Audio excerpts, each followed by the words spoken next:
Hello, welcome to Oxford Heirlooms.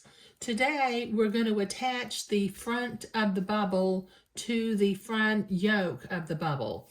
So I need to remove my pins and move my pattern piece since I've already made all my pattern markings.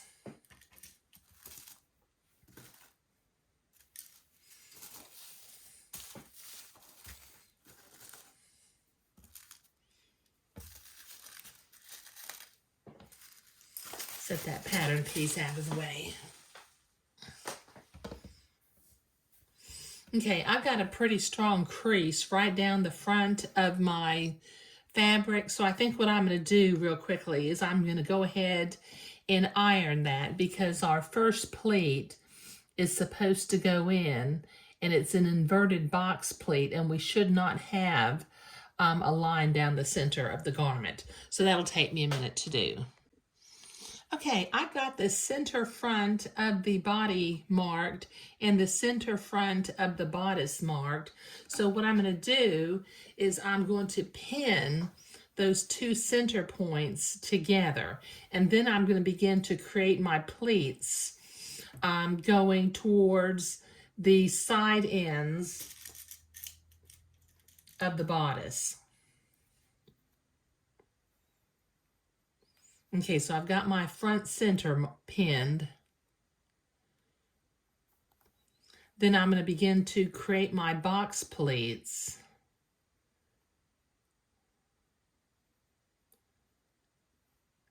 Working my way towards the outside of the garment.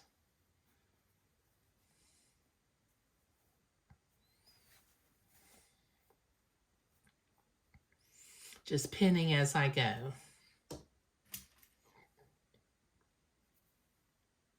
And you know me, I use lots of pins.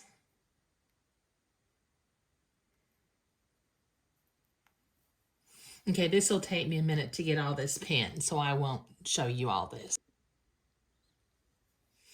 Okay, so I've got that all pinned, and I'm getting ready to sew it to the bodice of the garment, taking the pins out as I come to it. But I got lots of pins because I had lots of pleats. And I put 2 pins in each pleat. So this will take me a minute to get all this sewn. Okay, I've got that seam sewn. Now what I'm going to do is I'm going to go and I'm going to press this to the inside of the garment so that I can come back and zigzag along the edge of that entre-deux seam. But that'll take me a minute at the ironing board.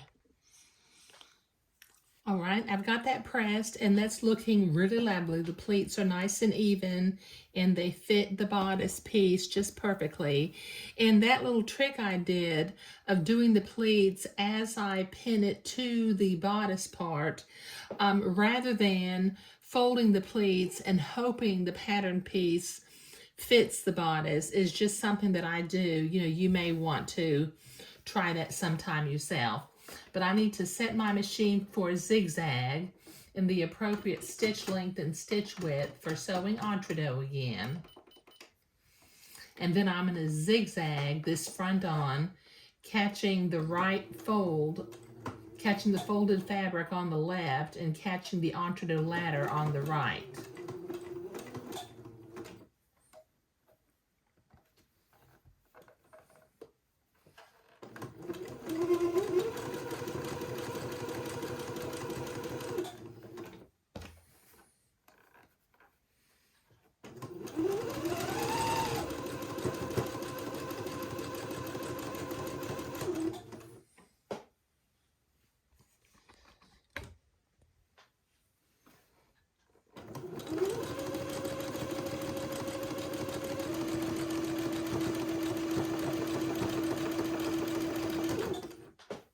Okay, this will take me a minute to get this all zigzagged.